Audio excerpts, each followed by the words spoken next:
Hey what's up everyone, welcome back to channel. मैं सुमित श्रीवास्तव आपका स्वागत करता हूं आज के एक और इंटरेस्टिंग सेशन में प्रगति कॉमर्स एकेडमी की तरफ से। जैसा कि आप जानते हो कि लास्ट लेक्चर में हमने कैश बुक किया था। मैंने कहा था ना कि कैश बुक के सारे टर्म्स हम लोग लेकर आएंगे, ठीक है। तो आज के इस इंटरेस्टिंग सेशन में हम देखने वाले हैं डबल कॉलम कैश बुक, ठीक है। आपको याद होगा तो जब हमने सिंगल कॉलम कैश बुक किया था तो मैंने कहा था ना कि कैश बुक में सिर्फ और सिर्फ कैश ट्रांजैक्शंस को रिकॉर्ड किया जाता है। तो आज जब हम करेंगे डबल कॉलम कैश बुक तो देखिए क्या होता है डबल कॉलम कैश बुक में। Let's start today's session.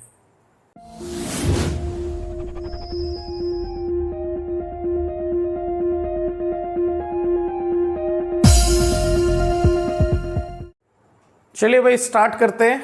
देखिए जैसा कि आप जानते हो कि डबल कॉलम कैश बुक मैंने बोला था लास्ट टर्न पे, तो अपने डबल कॉलम कैश बुक, ठीक है।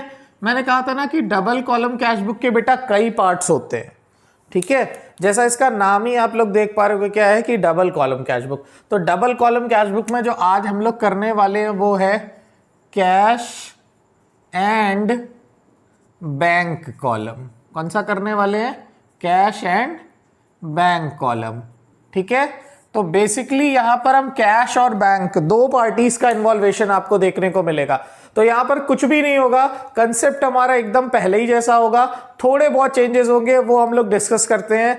Let's take example. Suppose double column cash book की मैं बात करूं तो डबल कॉलम कैश बुक का फॉर्मेट आपका एकदम पहले ही जैसे होने वाला है ना। यहां पर आ जाएगी आपकी डेट, फिर आ जाएगा आपका पर्टिकुलर, ठीक है। पर्टिकुलर के बाद में आप एक छोटा सा कॉलम बना लेना, नेसेसरी नहीं है बट आपको डबल कॉलम में बनाना पड़ेगा LF, फिर कैश, और फिर यहां पर एक कॉलम बना लोगे आप किसका? बैंक का। देखो जैसा तुम्हें याद होगा ना, जब हम लोग सिंगल कॉलम कैश बुक कर रहे थे तो हमारे एक कॉलम थे, अब डबल कर रहे हैं तो दो। ये फिर से हो जाएगा डेट, पर्टिकुलर, ठीक है। फिर आ जाएंगे हम LF, फिर यहां पर कैश, और लास्ट में हमारा आ जाएगा बैंक। कुछ ऐसा दिखेगी डबल कॉलम कैश बुक का स्ट्रक्चर, ठीक है। तो देखिए डबल कॉलम कैश बुक में आपको कुछ भी ऐसा अलग नहीं करना है जो आप पहले नहीं करते थे। आपको जो भी क्वेश्चन बोलेगा वो आप करोगे, पर कई कंडीशन ऐसी होती है जहां पर हमारी डबल कॉलम कैश बुक में कॉमन सी एंट्रीज देखने को मिलती हैं। जैसे मान लो पहली कंडीशन आ गई जिसमें बोला कैश डिपॉजिटेड इनटू बैंक ₹10,000। देखो तुम्हें बहुत अच्छे से समझ आना चाहिए कि कैश डिपॉजिटेड इनटू बैंक की बात किया जाए तो ये डुअल नेचर का ट्रांजैक्शन है, ठीक है। यहां पर कैश डिपॉजिट किया जा रहा है कहां पर? बैंक में, ठीक। तो अब जरा दिमाग से सोचना कि अगर मैं इसको जर्नलाइज करता तो इसकी एंट्री क्या बनाए होते तुम लोग? भाई इसकी एंट्री हम लोग बनाए होते, अगर मैं इसको जर्नलाइज कर दूं तो cash deposited into bank, business में कैश आएगा जाएगा? सर ऑब्वियसली डिपॉजिट हो रहा है तो जा रहा है, कहां जा रहा है? बैंक में।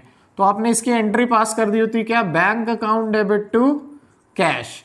देखो हम डबल कॉलम कैश बुक का कौन सा कॉलम यूज कर रहे हैं? कैश एंड बैंक, और अनफॉर्चुनेटली इस एंट्री में कैश और बैंक दोनों गिवन है, ठीक है। तो एक सिंपल सा लॉजिक समझ लो, जैसे मैंने बोला था ना कैश को डेबिट कब करेंगे? वर्ड्स कम्स इन, ठीक है ना, जब कैश आता है। बैंक डेबिट कब होगा? जब वो रिसीवर होगा, और क्रेडिट कब होगा? जब वो गिवर होगा, और यहां पर गोज आउट। तो ये कॉन्सेप्ट चलता रहेगा हमेशा। यहां पर देखो भाई bank account debit to cash, भाई अगर बैंक को कॉमन ले लोगे तो बचा क्या? टू कैश, तो आप उसे यहां लिख देना डेबिट में टू कैश। कॉमन किसको किया था? बैंक को, तो जो भी अमाउंट है वो कहां डाल दोगे? बैंक में। ऑन द सेम डेट आपके पास कैश भी है तो कैश को कॉमन ले लो, कैश क्रेडिट है तो क्या लिखोगे? बाई बैंक, और अमाउंट चूंकि कैश को कॉमन किया है इसलिए अमाउंट कहां चला जाएगा? कैश में। तुम देख पा रहे हो कि इस एंट्री का इफेक्ट दोनों साइड हो रहा है, तो ऐसी एंट्री जिसका इफेक्ट दो साइड होगा वहां पर आप उसके सामने क्या लिख दोगे? LF में C, ठीक है।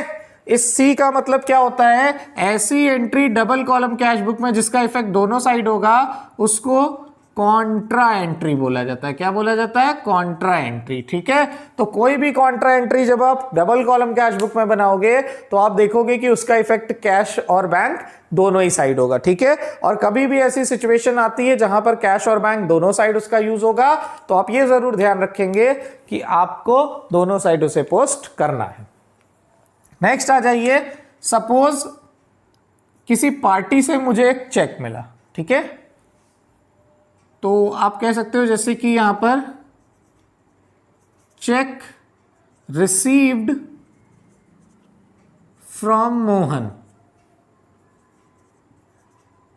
ठीक है, ऑन 1 जनवरी 2010।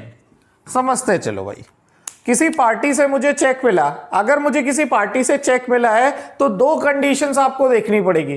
क्या, कि वो चेक बैंक में डिपॉजिट किया गया है या सिर्फ रिसीव किया गया है। तो फिलहाल अगर इस कंडीशन की मैं बात करूं तो आप क्वेश्चन पढ़ के ही समझ पा रहे होगे कि आपने सिर्फ चेक रिसीव किया है। और जब आप चेक रिसीव करते हो तो अपनी बुक में एंट्री बनाते हो, cheque in hand account debit to Mohan. आप ध्यान से देखना तो यहां पर ना ही आपको कैश दिखेगा और ना ही आपको बैंक। तो एक बात मैं क्लियर कर दे रहा हूं कि अगर किसी भी पार्टी से सिर्फ चेक रिसीव होगा तो उसका कोई भी रिकॉर्ड आप डबल कॉलम कैश बुक में फिलहाल नहीं करने वाले हो। रिसीव की मैं बात कर रहा हूं। अब मान लो नेक्स्ट एंट्री आई, नेक्स्ट एंट्री में बोला गया the cheque which is received from Mohan deposited into bank on 3rd January 2010। देखो भाई, ये यहां पे तुम्हें कॉमन सेंस यूज करना पड़ेगा कि भाई ये उस चेक की बात हो रही जो मोहन से मिला था। कब, 1 जैन को। डिपॉजिट कब किया गया है, 3rd जैन को। भाई डिपॉजिट करोगे तो बैंक के पास में पैसा चला जाएगा, तो ये क्या हो गया, bank account debit to CIH यानी चेक इन हैंड। अब यहां पर देखो क्या बैंक आपको यहां पर दिख रहा है, तो भैया जब चेक बैंक भेजोगे तो उसकी एंट्री जरूर बनाओगे। ठीक है, मान लो ये चेक होती 3000 की तो उसकी एंट्री जरूर बनाओ। अब देख लो बैंक रिसीवर हो रहा है या गिवर। भाई ऑब्वियसली बैंक क्या हो रहा है, रिसीवर। तो यहां पर एंट्री क्या बन जाएगी, टू चेक इन हैंड। ठीक है, कितना भाई, जितने की चेक आपने भेजी है बैंक को, कितने की भेजी है, 3000 या 3000। ठीक है, ये कंडीशन क्लियर हो रही बात आपको। देखिए दूसरी कंडीशन होती है जहां पर आपको जो भी चेक मिला आपने सेम डे बैंक में डिपॉजिट कर दिया। मान लो यहां पर आ गया check received from Ram ₹9,000 deposited into bank same day। ठीक है, check receive from Ram deposited bank into same day. तो भैया यहां पर फिर कोई और एंट्री बनाने की जरूरत ही नहीं है, आप सीधे एंट्री बना दोगे। क्या, bank account debit to Ram. यानी भाई जो चेक आपके पास बिजनेस में आया आपने उसे तुरंत ही कहां का भेज दिया, बैंक भेज दिया। ऐसी सिचुएशन में फिर आप एंट्री तुरंत पास कर दोगे, आप उसका वेट नहीं करोगे। कितना भाई, 9000 से डेबिट और 9000 से क्रेडिट। आपको पता है कि बैंक रिसीवर है या गिवर, सर रिसीवर। तो रिसीवर किस साइड लिखा जाएगा, डेबिट में लिख दीजिए। क्या लिखेंगे, टू राम। कितने की चेक रिसीव करी है आपने, बैंक को भेजी है 9000 की, 9000 से एंट्री करके खत्म करिएगा। देखिए बेटा, डबल कॉलम कैश बुक के ये जो की पॉइंट्स मैंने कराए हैं ना, वो इसीलिए कराए हैं क्योंकि नॉर्मल क्वेश्चंस आप कर ले जाओगे। जहां पर क्वेश्चन में कीवर्ड्स ऐड कर दिए जाते हैं वहीं से प्रॉब्लम रेज होना शुरू होती है। तो आप अपने दिमाग में बहुत अच्छे से बैठा लेना कि अगर किसी भी पार्टी से कोई चेक सिर्फ रिसीव हो रहा है, उसे बैंक नहीं भेजा जा रहा है, तो आप उसे उस डेट पे रिकॉर्ड नहीं करेंगे। आप रिकॉर्ड करेंगे कब? जब वो चेक बैंक भेजा जाएगा। ठीक है, पहली बात। दूसरी कंडीशन, जहां पर आपको पार्टी से डायरेक्ट चेक मिल गई है और आपने सेम डे उस चेक को कहां भेज दिया है? बैंक में भेज दिया है। तो ऐसी सिचुएशन में क्या होगा कि भाई आपने जो भी चेक भेजी है बैंक में, आप सेम डे अपनी बुक्स में उसकी एंट्री पास कर दोगे। ठीक है, अब अगर इसके अलावा कोई एंट्री आपके पास आती है तो वो नॉर्मल होती है। ठीक है, नॉर्मल जैसे मान लो बोला कि machinery purchase and paid by cheque. देखो भाई इसमें कुछ भी ऐसा नहीं, ₹3000, इसमें कुछ भी ऐसा नहीं। भाई आपने मशीनरी तो परचेज किया है, पेमेंट कैसे की है? चेक से की है। अब एक सिंपल सी बात समझ लो, चेक से पेमेंट कर रहे हो तो बैंक रिसीवर हो रहा है या गिवर, आइडेंटिफाई करना है बेटा। जब आइडेंटिफाई करोगे, भाई पे कर रहे हो तो बैंक रिसीवर तो हुआ नहीं, बैंक हो गया गिवर। अभी मैंने बताया ना, रिसीवर है तो डेबिट में और गिवर है तो क्रेडिट में। भाई किस चीज का पैसा पे किया? मशीनरी का ना, तो क्रेडिट में सीधे से लिख देना क्या? Bye machinery. ठीक है, पैसा कहां से दे रहे हो भाई? चेक से, यानी अमाउंट कहां डाल देना? बैंक में। ठीक है, इसी तरह मान लो एक सिंपल सी एंट्री कोई आ गई, गुड्स परचेज ऑन कैश ₹2000। भाई ऑब्वियस सी बात है, गुड्स खरीद रहे हो कैसे? कैश में। तो कैश आएगा या जाएगा? सर जाएगा। जाएगा मतलब क्रेडिट। तो क्या लिखोगे? By purchase. भाई कैश में खरीद रहे हो तो अमाउंट कहां डाल दोगे? कैश में। ठीक है, मान लो एक एंट्री तुम्हारे पास आ जाती है,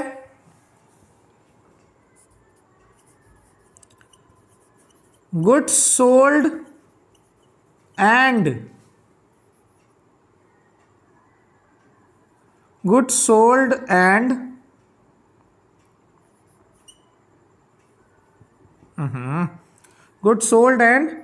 received a check deposited into bank same day 5000। भाई देखो यहां पर बोला गया कि गुड्स को सेल किया है, उसके बिहाफ पर आपको एक चेक मिली है, वर्ड यहीं से ढूंढना होगा। देखो मिल गया, सेम डे को वो चेक डिपॉजिट हुई। जैसे ही सेम डे मिल गया, आप समझ लेना कि वो आपकी कैश बुक में रिकॉर्ड होने वाली है। तो भाई किस चीज का पैसा मिल रहा है? गुड्स को बेचने पर। तो भाई अगर बैंक में भेज रहे हो तो बैंक रिसीवर होगा गिवर होगा? सर रिसीवर होगा। तो यहां पे सीधे से लिख देना क्या? To sales. कितना?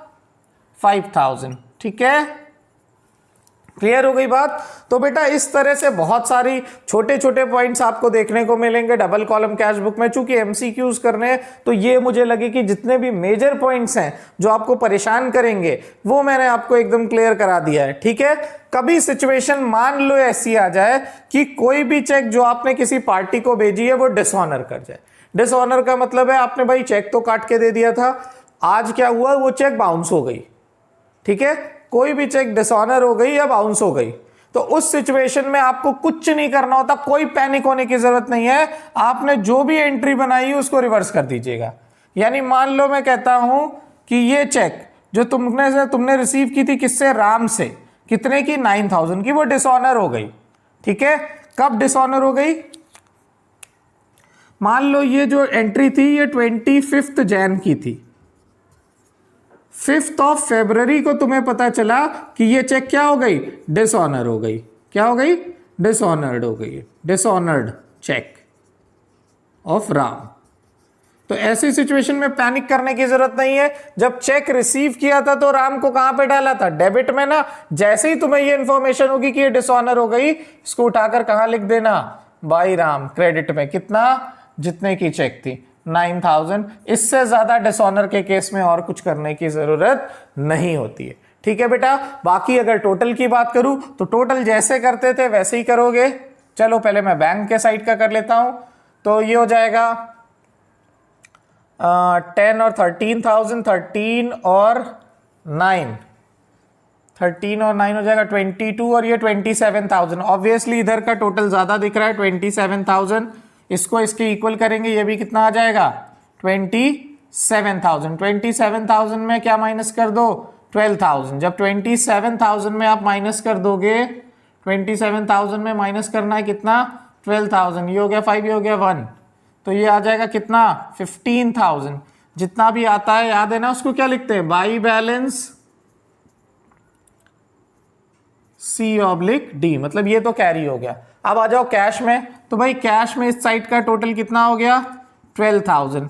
अनफॉर्चुनेटली इस साइड तो कुछ टोटल ही नहीं है, कुछ है ही नहीं कैश में, तो यहां पर भी क्या हो जाएगा 12,000। ठीक है, जितना आएगा उसको क्या लिख दोगे टू बैलेंस C/D, कितना 12,000। तो बेटा देखो ये चीज हो सकती है। तो जितनी भी पॉसिबल कंडीशंस हैं आपकी डबल कॉलम कैश बुक में, मैंने कोशिश की है कि आज के सेशन में वो सारी कंडीशंस मैं आपको करा दूं, और आई होप आपने आज के इस छोटे से सेशन को काफी इंजॉय करा होगा। और मैं चाहता हूं कि आप इस वीडियो को ज्यादा से ज्यादा देखें, इसके पहले पार्ट की वीडियो को भी जरूर देखें। अगर आपको कोई डाउट आता है, किसी तरह की कोई कंफ्यूजन आती है, तो आप मुझे मेरे कॉमेंट बॉक्स में कॉमेंट करके बताइए। Thank you, have a nice day.